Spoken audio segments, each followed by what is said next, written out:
욥기서 8장 1절부터 7절입니다. 네, 우리 그럼 같이 교독하겠습니다. 제가 먼저 읽겠습니다. 수앗 사람 빌닷이 대답하였다. 언제까지 내가 그런 수로 말을 계속할 거냐? 내 입에서 나오는 말이 선생 말한다고 같아서 붙잡을 수 없구나. 너는 하나님이 심판을 잘못하신다고 생각하느냐? 전능하신 분께서 공의를 거짓으로 판단하신다고 생각하느냐? 내 자식이 주님께 죄를 지으며 주님께서 그들을 벌하시는 것은 당연한 일이 아니냐. 그러나 너가 하나님을 간절히 찾으며 전능하신 분께 자비를 구하며 또 내가 정말 깨끗하고 정직하기만 하며 주님께서는 너를 살리시고 떨치고 일어나셔서 내 경건한 가정을 회복시켜 주실 것이다. 네, 같이 읽겠습니다. 시작. 처음에는 보잘것 없겠지만 나중에는 크게 될 것이다. 아멘. 오늘 말씀의 제목은 찾아오심의 축복입니다. 찾아오심의 축복입니다. 우리 옆분들과 인사합시다. 찾아오심의 축복을 누립시다. 네, 오늘 이제 욥기 또 이렇게 두 번째 또 이렇게 읽게 되는데, 우리가 저번에 엘리바스 이야기를 들었잖아요. 욥의 친구 엘리바스. 엘리바스가 첫 번째로 말하게 된 이유가 뭐라고요? 네, 나이가 많아서. 네, 나이가 많아서입니다. 그 다음 사람이에요. 그 다음 사람이 누구냐면 빌닷입니다. 네, 빌닷인데 두 번째로 나이가 많았던 것 같아요. 오늘 이 말씀을 통해서 빌닷은 어떤 사람인지, 그리고 그리스도의 신앙이 무엇인지를 우리가 함께 나눠보고자 합니다. 8장 1절. 수앗 사람 빌닷이 대답하여 이르되 너가 어느 때까지 이런 말을 하겠으며, 개역개정이죠, 제가 지금 쓴 게. 네, 어느 때까지 너의 입에 말이 거센 바람과 같겠느냐? 너가 그런 투로 말을 계속할 테냐? 내 입에서 나오는 말 거센 바람과도 같아서 걷잡을 수가 없구나. 네, 욥의 말을 들은 빌닷이 지금 하는 말이죠. 지금 욥이 엘리바스의 권면을 듣고 이제 6장 7장에 거쳐서 자기 변론을 합니다. 근데 변론을 하는데 그 옆에서 빌닷이 계속 듣고 있는 거예요. 우리 교회에서 되게 잘 가르쳐 중에 하나가 뭐냐면 낄낄빠빠입니다. 낄 때 끼고 빠지면 빠지는. 네, 그것을 아주 잘 지키고 있어요. 이 빌닷이.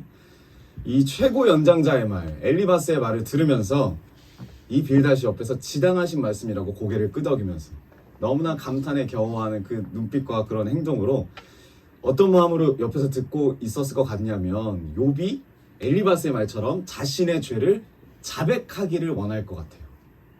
그런 마음으로 지금 욥의 옆에서 기다리고 있습니다. 엘리바스가 무엇에 경계해서 욥에게 권면했죠? 인과응보를 이야기했어요. 인과율을 이야기했어요. 원인이 있으면 결과가 있다. 거기다가 플러스 자기의 은사까지 얹어서 내가 환상을 봤는데 너 회개해야 돼. 잘못한 사람이 있으면 그 분명히 벌을 받는 거야. 이 엘리바스의 권면을 들은 욥의 반응이 어떠냐면 전혀 수긍하지 않습니다. 인정도 하지 않고, 그리고 뭐라 그러는 6장 7장에 걸쳐서 하는 말이 너희들은 친구도 아니야. 그리고 내가 정말 잘못한 일이 있는지 모르겠어. 난 잘못한 게 없어. 하나님이 더 잘하실 거야. 자기 변론을 계속해요. 거기다 하이라이트로 이렇게 하나님께 폐를 끼칠 바에는 내가 죽는 게 낫다. 자결을 하려고 그래요. 생애를 저주하면서 죽어버리고 싶다고 이야기합니다. 이 욥의 반응을 듣고 있는 이 빌닷, 자기가 기대하고 자기가 생각하는 기대와 생각하는 말이 욥의 입에서 나오지 않을 때 이 빌닷이 더 이상 참을 수가 없어요. 아까 저 엘리바스가 참을 수가 없어서 말을 했는데 이번엔 빌닷이 참을 수가 없어서 말합니다. 뭐라고 하죠? 말 같지도 않은 소리를 하고 있네라고 하면서 화를 내는 거예요. 화를 내면서 시작합니다. 3절 제가 한번 읽어보겠습니다. 하나님이 어찌 정의를 굳게 하시겠으며 전능하신 이가 어찌하여 공의를 굳게 하시겠느냐? 빌닷은 욥에게 확신을 가지고 질문합니다. 그가 가진 확신이 무엇이냐면 하나님이 어떻게 정의를 구부리겠느냐? 하나님이 어떻게 공의를 굳게 하시겠느냐? 절대 그러신 분이 아니다. 여기서 뭐 굽히다, 굽다라는 말은 완전히 뒤집다, 뒤엎다 이런 말이 있어요. 하나님이 세우신 이 질서를 하나님이 뒤엎겠냐 이거입니다. 하나님이 뒤엎겠느냐? 하나님 절대 그러신 분이 아니다. 이 정의라는 말이 판결, 심판 이런 말이고, 공의란 말이 정의, 올바름, 의로움 이런 말입니다. 하나님은 절대로 정의와 공의를 뒤엎거나 뒤집지 않는 분이다. 그러니까 네가 분명히 잘못했다. 욥에게 말하는 거예요. 그러니까 욥이 하는 모든 말들이 이 빌닷에게는 말 같지도 않은 헛소리인 거야. 인정도 안 하고, 우리 교회에서 인정하는 거 별로 그렇게 안 좋아하죠. 네, 인정도 안 하고 너무너무 화가 많이 났어요, 빌닷이. 그리고 욥이 더 말을 듣지 않으니까 더 심한 말을 합니다. 뭐라고 하냐면 4절, 너의 자녀들이 주께 죄를 지었으므로 주께서 그들을 그 죄에 버려두셨나니. 뭐라고 말하고 있죠? 너 자녀들이 죽은 거, 네 자녀들이 죄 지어서 죽은 거야. 죽어야 될 사람이 죽었다라고 그 자녀를 잃은 아버지 앞에서 이렇게 이야기를 해요. 화가 나서 확신을 가지고 이렇게 이야기하는 거예요. 나쁜 일을 하는 사람은 나쁜 일을 당한다. 좋은 사람은 좋은 일을 당한다. 근데 욥의 자녀가 죽은 이유는 죽어 마땅한 죄인이었기 때문에 죽은 거다. 지금 빌닷은 자기 욥의 자녀 죽은 것만 두고 이야기하는 게 아니라, 그 상처만 주는 게 아니라 거기다 플러스 뭘 얻냐면 이때까지 욥이 하나님 앞에서 살아왔던 신앙 전체를 뒤흔들어 버려요. 욥이 무슨 일을 했습니까? 이때까지 욥기 1장 5절, 아들들이 차례대로 잔치를 끝내면 욥이 그 아들들을 불러다가 성결하게 하되 아침에 일어나서 그들의 명수대로 뭐래요? 번제를 드려요. 예배를 드려요. 이는 욥이 말하기를 혹시 내 아들들이 죄를 범하여 마음으로 하나님을 욕되게 하였을까 함이라. 근데 이게 욥이 모든 삶에 있어서 모든 행위가 항상 이랬대요. 욥의 행위가 항상 이러하였더라. 욥은 정확하게 이 번제의 의미를 알아요. 죄 사함의 의미를 알아요. 그리고 하나님께 그 의미를 알고 예배를 드려요. 근데 이 친구가 하는 말은 죄가 있다는 거예요. 그럼에도 불구하고 네가 한 예배 헛수고야. 네가 한 신앙 다 거짓말이야. 욥이 평생 하나님 앞에서 했던 일 전부 다 부정당할 때 얼마나 큰 혼란이 있을까요? 빌닷의 이 한마디에 욥이 생각하는 거죠. 그럼 내가 했던 게 다 뭐지? 하나님이 안 받으셨나? 나의 예배는 다 헛짓이었나? 이 빌닷은 자식을 잃은 아버지의 마음도 공감 못하고 죄를 용서하시는 하나님이 원하시는 그 희생제사의 의미도 빌닷은 몰라요. 자기 옳은 생각밖에 없어요. 하나님을 경외하는 신앙인에 대한 어떤 경외감도 몰라요. 빌닷은 알지 못해요. 그저 나쁜 일은 나쁜 사람에게 일어나고 좋은 일은 좋은 사람에게 일어난다. 지금 나쁜 일이 너의 삶에 일어났다면 네가 문제 있는 거야. 너가 잘못된 거야. 너가 나쁜 사람이기 때문에, 죄를 지었기 때문에, 하나님 앞에 문제가 있기 때문에 그렇게 일어난 거야. 빌닷은 확신에 차서 이야기해요. 틀린 말이 아니죠. 아주 정답을 이야기합니다. 근데 정답 같은 말을 어떻게 해요? 화를 내면서 해요. 그 욥의 말에 빌닷이 왜 이렇게 화를 낼까? 지금 시작부터 화내고 있거든. 시동 걸고 부릉부릉 시동 걸면서 화를 내면서 이야기합니다. 왜 욥의 말에 이렇게 빌닷이 화가 날까? 빌닷은 정의감이 많은 사람 같아요. 정의감이 많은 사람일수록 지키고 싶은 것이 많습니다. 예를 들어서 가치관, 사고방식, 관점, 자신의 주장, 자신의 가족이나 친구나 자신의 재산 다 지키고 싶어요. 이 정의감에 쌓여서. 그런데 이 욥은 빌닷이 지키고 싶은 가치관, 빌닷이 지키고 싶은 이 사고방식을 흔들어 버려요. 나는 잘못한 게 없다예요. 빌닷이 갖고 있는 건 잘못한 사람에게 벌이 임한다. 근데 욥은 내가 벌 받은 건 맞는데 이게 벌인지 안 받은지 모르겠다. 나는 잘못한 게 없기 때문에.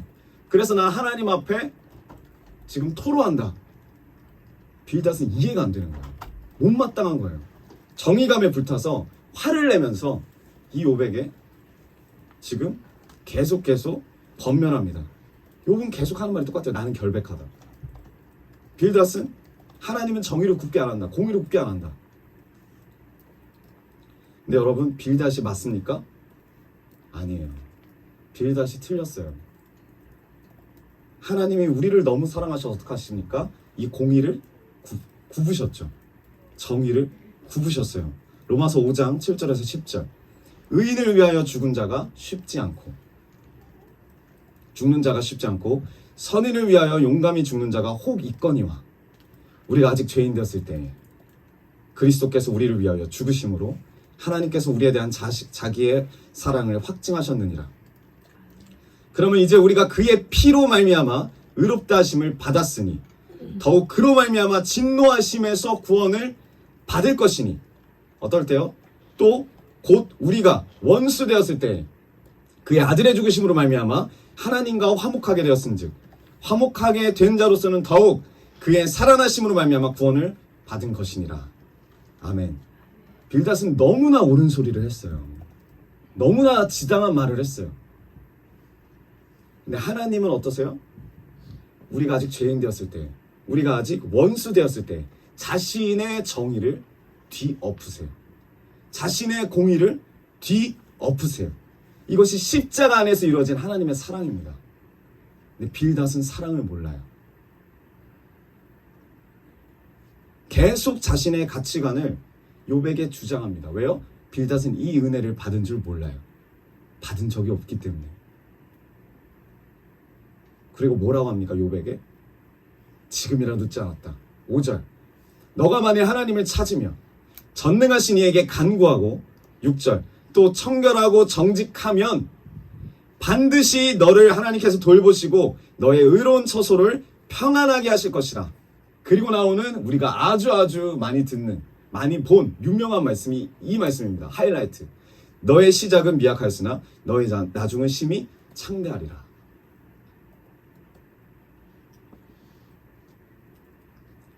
빌닷의 가치관과 확신이 무엇입니까? 아주 뚜렷해요. 인간은 하나님을 찾아야 돼. 그리고 간구해야 돼. 청결해야 돼. 정결해야 돼.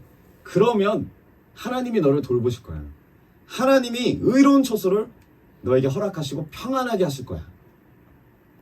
지금 너가 미약하나? 너가 창대하게 되고 싶냐? 창대하게 되고 싶으냐? 그럼 조건이 있는데 뭐라고요? 하나님 찾아라. 하나님께 간구해라. 청결하게 살아라. 정결하게 살아라.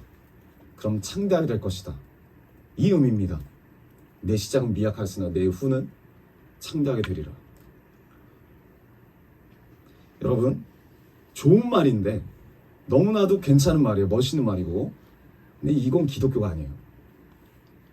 왜 기독교가 아니냐? 왜 복음이 아니냐? 미학에서 창대로의 원인이 있어요. 원인이 뭐예요? 여기에 어느 글자도 복음이 없어요. 너가 이루어라. 너가 하나님 찾고, 너가 간구하고, 너가 청결하게 살고, 너가 정결하게 살면 하나님이 도와주신다. 하나님이 함께 하신다. 하나님 너를 창대하게 하실 거다. 여러분, 이게 빌닷의 가치관이에요. 그러니까 네가 잘못했으니까 지금이라도 이렇게 하나님께 열심을 내서 나아가면 하나님이 너 책임져 주시오. 그러니까 지금이라도 죄 인정하고 회개하고 돌아와라. 우리가 이렇게 말하고 이렇게 살아요. 이렇게 신앙생활합니다. 너무나도 옳은 말인데 뭔가 빠진 것 같아요. 이 빌닷의 주장에 아멘이 되십니까? 아니면 이 빌닷의 주장처럼 누군가에게 이런 이야기를 많이 들으셨습니까? 아니면 내가 이런 이야기를 많이 합니까? 우리 부모님들이 잘 하시는 말씀이 있어요. 제가 초등학교 때 공부를 잘했습니다. 나름 잘했다고 생각을 해요. 학원에서 1등을 했어요. 초등학교 때 학원을 한번 다녔는데 속셈 학원을. 눈높이만 해봤지 학원 다녀본 적이 없어요. 초등학교 6학년 때 갔는데 그 학원에서 달마다 월말 평가를 하더라고요. 하는지도 몰랐어요. 제가 스트레스를 받으면 머리털을 막 긁습니다. 이렇게. 그래서 이 안에 있는 이 살이 뜯겨 나갈 정도로 긁으면서 문제를 풀었어요. 정말 고민해서 문제를 풀었어요. 그래서 놀랍게도 제가 1등이 됐어요. 전 집에 와서도 너무 낙담했거든요. 시험이라는 게 있구나. 근데 집에 와서 그렇게 했는데 다음날 갔더니 학원에 와서 하는 말이 저한테 자리를 바꿔주는 거예요. 학원 간 지 얼마 안 됐는데 일석이는 공부를 잘하니까 아무 데나 앉아도 돼. 뒷자리에 앉아도 돼. 알고 봤더니 다른 친구들이 저보다 못하는 거였어요. 제가 잘하는 게 아니라. 근데 진짜 실력 언제 나오죠? 중학교 올라갈 때 나오죠. 그때도 몰랐어요. 중간고사라는 게 있는지도. 중간고사 전날까지도 펑펑 재밌게 놀았습니다. 6학년 진표정사님과 함께. 중1 때 아주 그냥 핵폭탄을 맞았는데 갑자기 선생님이 책을 다 넣으라는 거예요. 그러니까 당일날까지도 몰랐죠. 저는 그게 뭔지. 그러더니 시험지 같은 걸 주는데 한 번도 보지 않았던 사이즈의 시험지를 주니까 제가 너무 당황했어요. OMR 카드도 뭔지를 모르겠는 거야. 이게 어떻게 찍어야 되는지. 그 답답함과 스트레스 가운데 시험을 겨우겨우 풀었습니다. 그래도 정말 놀라운 사실은 뭐냐면 그때 하나도 공부 안 하고 봤던 평균이 우리 7호교회 때 공부를 가르쳐주고 봤던 애들의 평균보다 아주 높아요. 네. 제가 그때 평균 한 6점인가 67점을 맞았어요. 평균 67점. 저는 나름 잘 맞았다고 생각하고 집에 즐겁게 왔는데 그 다음날 그 다음날 아니죠. 며칠 때 성적표 나왔을 때 부모님 사인을 받아오라고 할 때 해맑은 표정으로 아버지에게 사인을 받으려고 보여줬습니다. 그리고 아버지가 갑자기 나가시더니 뭔가를 들고 오시더라고요. 그때 엎드리래요. 그리고 그때 죽어라 맞았어요. 제 생각엔 66점, 67점도 잘 맞은 거라 생각했는데 평균이잖아요. 평균. 근데 그때 많이 맞았어요. 그때 부모님들이 자주 하시는 말씀이 있습니다. 너 왜 이렇게 시험 성적이 안 좋아? 너 왜 공부를 안 했어? 저는 이게 틀렸다라고 봐요. 이 질문이. 저는 부모님이 뭐라고 말씀을 해주셔야 된다고 생각하냐면 미안해. 내가 나의 머리를 너에게 물려줬구나. 너가 공부를 안 하든 하든 넌 나의 아들이다. 그래서 저는 사과해야 된다고 생각합니다. 네, 진표정사는 당당히 요구했어요. 목사님께 성적표를 갖고 오시오.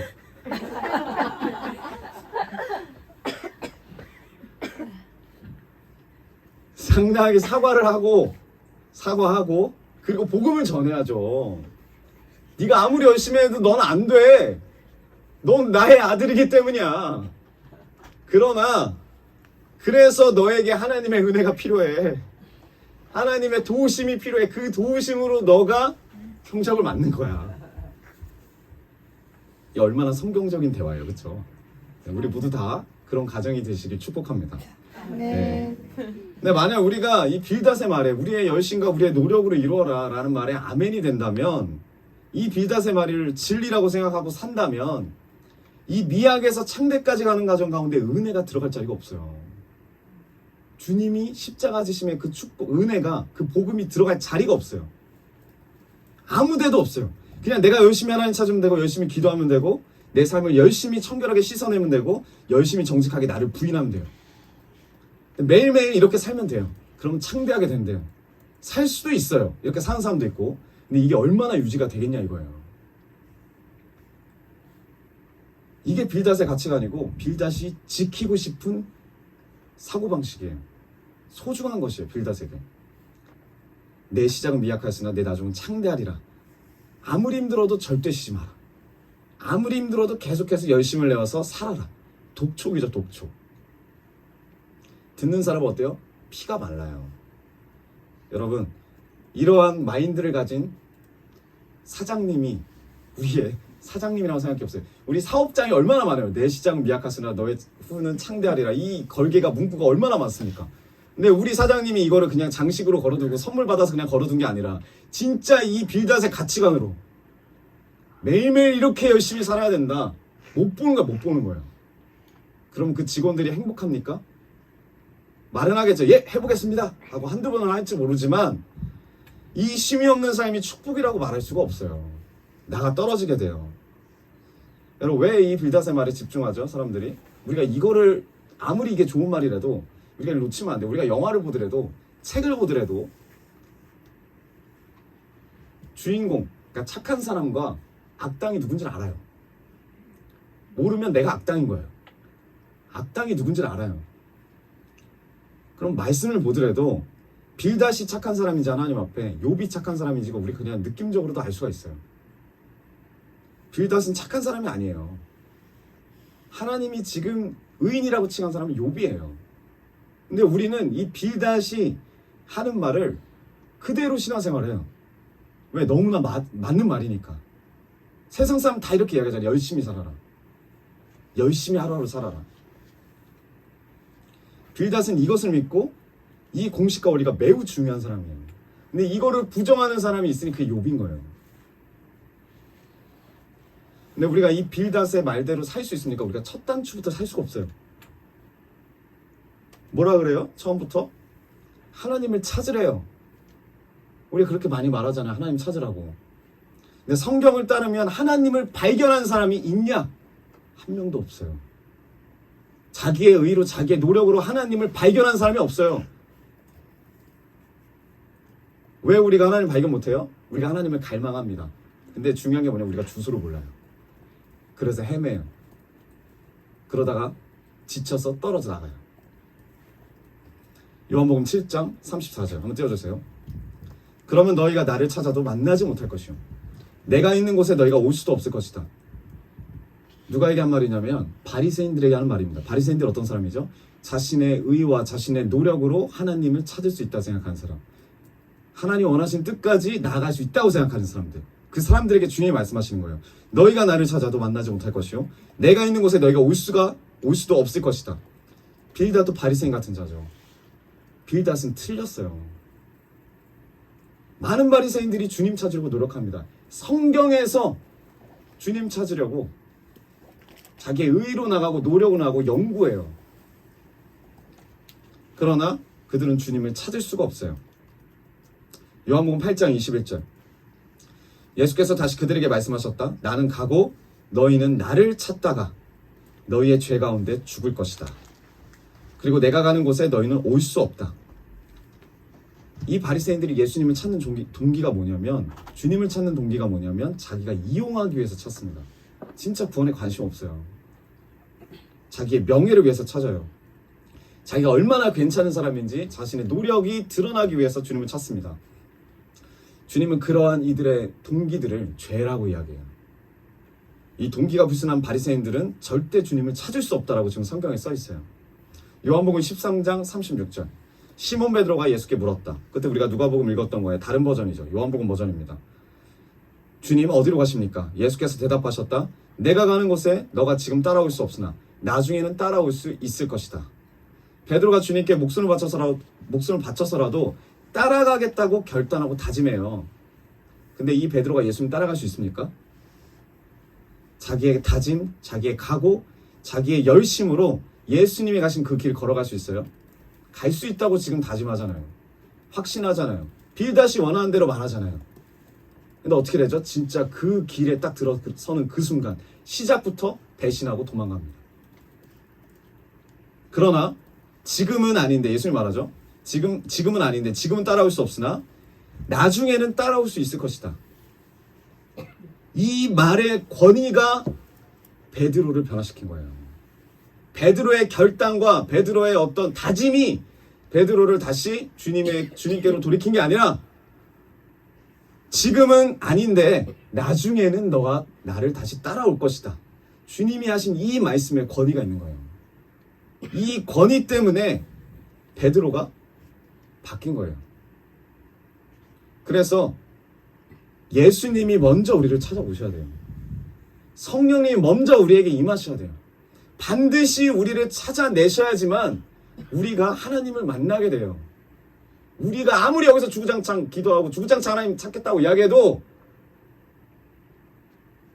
하나님이 먼저 우리를 찾지 않으시면 우리가 볼 수가 없어요.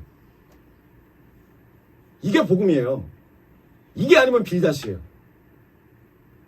여러분, 은혜 받은 자가 누굽니까? 우리가 주님을 찾았다. 내가 이렇게 찾았으니까 너도 이렇게 찾을 수 있다라고 말하는 사람이 은혜 받은 사람이 아니에요. 은혜 받은 자가 하는 말은 뭐예요? 이런 말이에요. 주님이 우리를 찾아내셨다. 주님이 나를 찾으셨다. 라고 고백하는 것이 은혜 받은 자입니다. 누가복음 15장 4절 너희 가운데 어떤 사람이 양 100마리를 가지고 있는데 그 가운데 한 마리를 잃으면 99마리를 들여 두고 그 잃은 양을 찾을 때까지 찾아다니지 않겠느냐. 지금 잃은 양의 비유를 이야기합니다. 예수님께서 여러분 이 말씀을 보시면 양이 주인을 찾아다닙니까? 주인이 양을 찾습니까? 주인이 양을 찾아요. 주인이 양을 찾아가는 게 순리입니다. 그리고 이 이야기가 성경에 있어요. 그렇기 때문에 이게 권위가 있는 거예요. 우리가 이걸 믿을 수가 있는 거예요.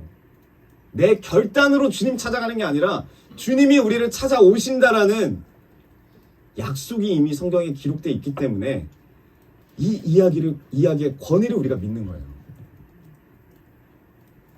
그럼 우리가 지금 갈급한 자들, 은혜가 사라진 자들, 잊어버린 자들에게 뭐라고 말할 수 있어요? 너 주님 찾아. 너 나아가야 돼. 정결해야 돼. 청결해야 돼. 기도해야 돼. 이렇게 말하는 게 맞습니까? 이렇게 말하면 모두 다 빌다신 거죠. 왜 이렇게 말하죠? 이때까지 앞세대들이 그렇게 살았으니까. 그리고 나도 그렇게 살아보니까 내 경험으로 그런 것 같으니까. 근데 여기에 은혜가 없어요. 주님이 날 찾아와 주셨다는 은혜가 없어요. 제가 이렇게 살았어요. 빌다처럼. 상우 형제한테 전화가 왔는데 상우 형제가 많이 신앙적으로 힘들어할 때 제가 뭐라 그랬냐면 이렇게 말했어요. 야, 주님 찾아야지. 기도해야지. 그때 상우 형제가 뭐라 그러냐면 안 보인대. 막막하대요. 근데 지금 돌아보니까 제가 너무 빌다처럼 너무 정답만 이야기했어요. 너무 옳은 말만 이야기했어요. 왜 이렇게 이야기했냐면 제 마음 가운데 돌아보니까 이렇더라고요. 내가 해보니까 찾아지더라. 내가 했다라고 생각하는 거예요. 이건 은혜 받은 자의 말이 아니더라고요. 그리고 예전에 얼마 전에 우리 지원 형제가 전화가 왔어요. 은혜 사모한테 그 취업이 되고 나서. 그리고 나서 막 취업됐다고 막 축하 이야기를 할 때 제가 그 전화기 너머로 이렇게 한마디를 이렇게 얹었습니다. 뭐라고 하냐면 이렇게 말했어요. 지원아, 내가 기도했어.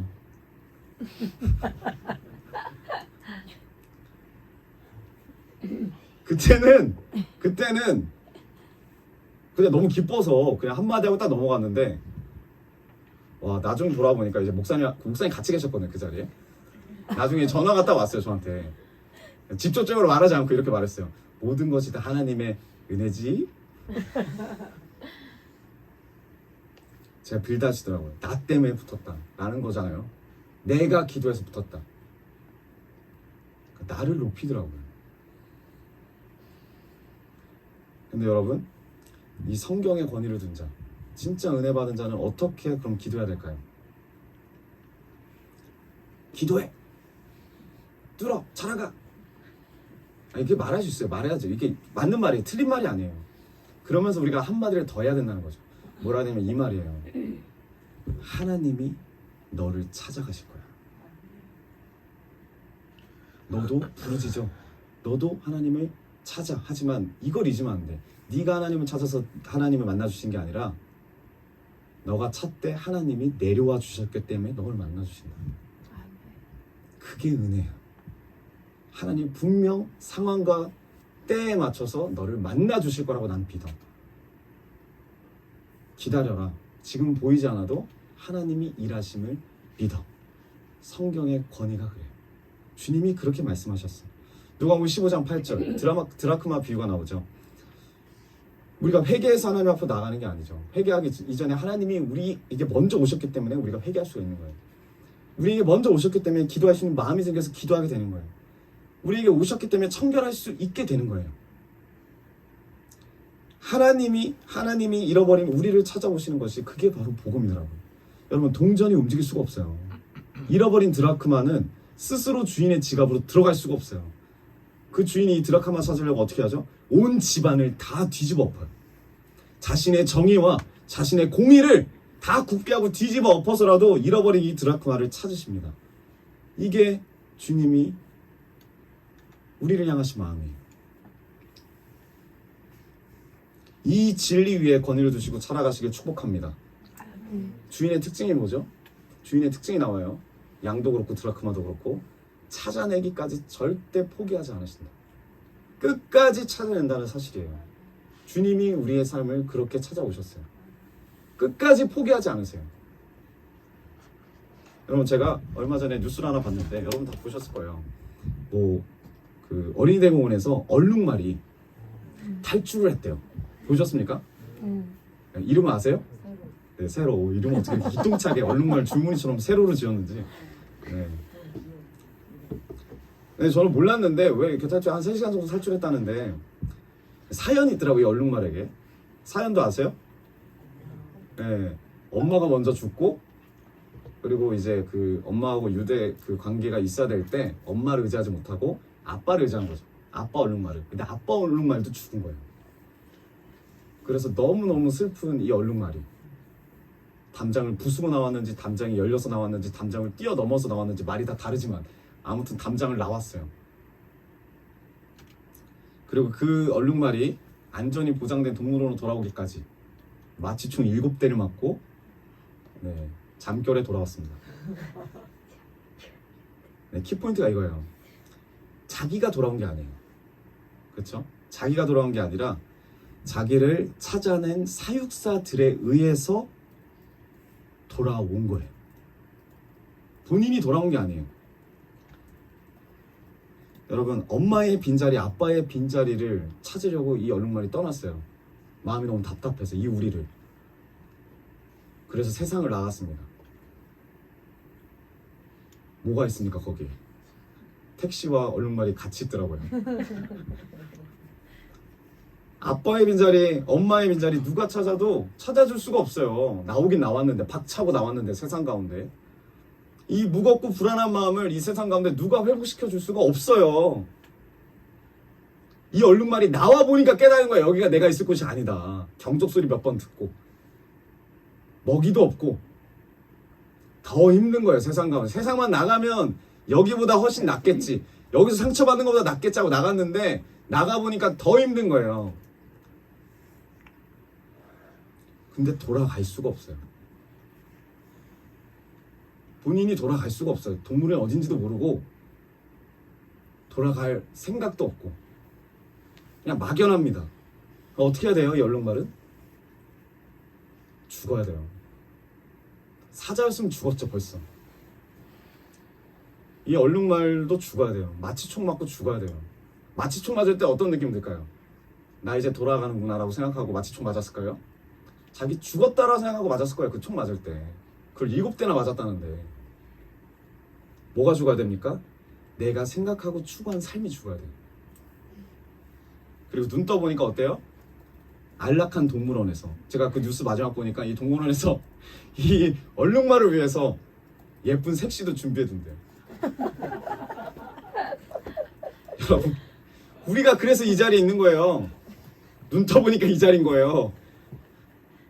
근데 빌다신 이 은혜를 몰라요. 창세기 3장 8절에서 10절. 그 남자와 그 아내는 날이 저물고 바람이 서늘할 때 주 하나님이 동산을 거느시는 소리를 들어요. 아담과 하와가 죄를 짓고 나서 남자와 그의 아내는 주 하나님의 낯을 피하여서 동산 나무 사이에 숨습니다. 많은 경우에 죄인인 우리가 하나님을 찾는 사람은 없어요. 대부분 죄인들은 하나님을 찾기보다 하나님을 어떻게 해요? 피해요. 이게 순리예요. 이 순리. 피합니다. 근데 우리는 어떻게 해요? 죄인들한테 하나님 찾으라 그러죠. 저 상호한테 얼마나 찾으라는지 몰라요. 말할 때 찾아. 하나님 찾아야지. 근데 피한다니까요. 근데 하나님께 어떻게 하세요? 이 죄인인 아담과 하와에게 우리에게 하나님의 목소리를 들려주십니다. 들려주셨다는 것만으로 얼마나 큰 은혜인지 몰라요. 들을 수가 없는 존재인데 이 하나님의 소리와 하나님의 은혜의 소리를 이 목소리를 듣자마자 우리는 어떻게 해요? 아담과 하와는 어떻게 합니까? 자신의 벗은 몸이 보여요. 벗은 몸이 보여요. 그리고 두려워요. 범죄한 인간은 하나님이 우리를 부르실 때 하나님보다 자기 자신에 집중해요.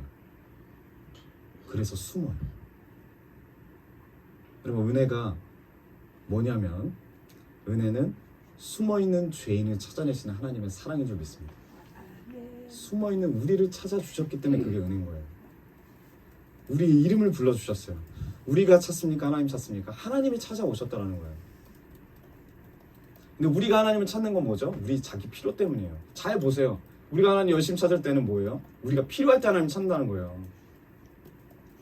그러나 하나님이 자신의 자녀를 찾을 때는 대체로 그 자녀에게 정말 필요한 것을 공급하시기 위해서 찾으시더라고요.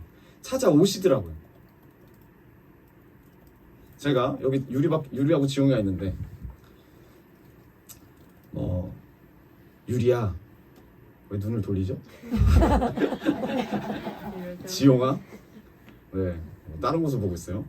네 라고 부르는 것만으로도 진짜 이 어린아이들에게 필요한 것들이 공급되어질 때가 있어요. 제가 매일 부르진 않거든요. 정말 필요할 때 부르지. 그거는 이 친구들이 저를 찾을 때, 저를 항상 찾죠. 찾을 때 원하는 그 조건하고 제가 이 어린아이들의 이름을 부를 때 부르는 이유하고 달라요. 목적이 다르다고요. 제가 부르는 거예요. 유리야. 정말 필요한 순간에 부르겠죠?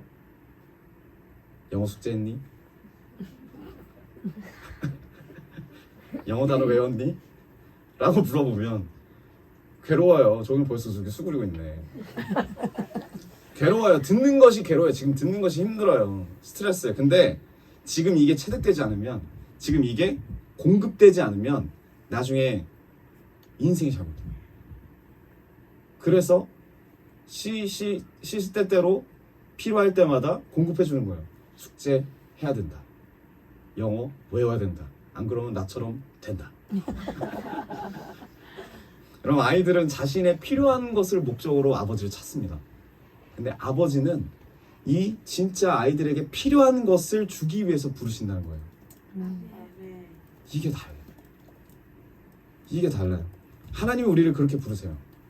아버지로부터 찾아진 바 된 아이들에게 이제 그 모든 동기가 아버지를 사랑하는 것으로 바뀌게 될 줄 믿습니다. 아멘. 그래서 어릴 적부터 아버지로부터 계속 찾아진 바 된, 그러니까 부름을 받은 자는 축복인 거죠. 그치 유리야? 유리야? 그래서 이제 앞으로 계속 불러야죠. 많이 불러주세요. 유리야, 분리수거 해야지. 지용아, 설거지 해야지. 뭐 사랑해 이 자리 없지만 사랑아, 청소해야지. 계속 불려지는 게 은혜예요. 그러면서 깨닫는 거예요. 아, 내가 자고 일어난 입을 내가 개야 되는 게 맞구나. 내가 먹은 그릇 설거지는 지금 못할지라도 설거지를 해야 되는 게 맞구나. 저희 아버지가 예전에 그 어머니가 많이 바쁘니까 대학원 때문에 많이 바쁘실 때, 사역 때문에 많이 바쁘실 때 진보정사는 둘이 있는데 그러니까 남자 둘이서 아버지가 저희는 도시락을 싸갔어요. 중학교 때. 그거를 일일이 다 싸줬어요. 아침 일찍 일어나서 회사 출근하기 전에. 아버지가 함박스테이크를 그 BBQ 다니실 때 BBQ에서 함박스테이크 갖고 와서 그거를 다 잘라갖고 구워갖고 어떻게 그렇게 맛있게 굽는지 네, 냉동된 걸 꺼내가지고 그렇게 잘라서 이렇게 넣어줬는데 친구들이 항상 이러죠. 도시락 돌아다니면서 야 이거 하나만 예를 들어서 돈가스가 있어요. 우리가 그거를 몇 등분으로 나눠서 드신지 잘 모르겠지만 밖에 나가서 돈가스 드시면은 잘라줄 때가 있습니다. 거의 뭐 많아봤자 6등분이에요. 더 많으면 8등분이고. 근데 친구가 한 반에 몇 명이에요? 30명이 넘어요. 한 명씩 오면 내 먹을 거 하나밖에 없어요. 근데 여러분, 저와 진표정사는 20명에게도 나눠줄 수가 있어요. 아버지가 그렇게 잘라주셨기 때문에. 요만하게. 하나만? 그래 하나.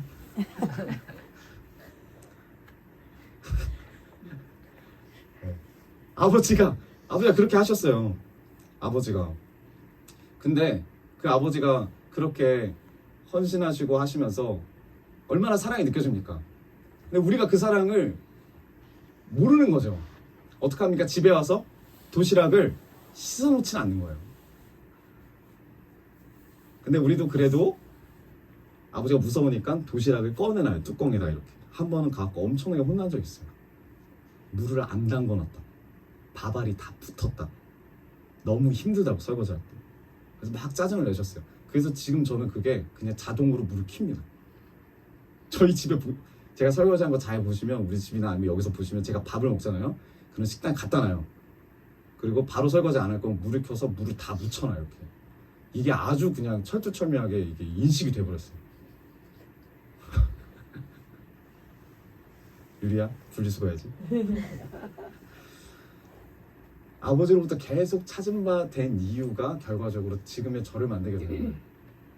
주님이 우리를 계속 찾으실 때, 거기에 반응할 때, 그때는 힘들어도 그게 지금 그 은혜로 우리가 이 자리에 있는 줄 믿습니다. 여러분, 우리 말씀의 결론을 맺게 오네요. 빌닷은 요백이 하나님을 찾으라고 충고해요. 권면합니다.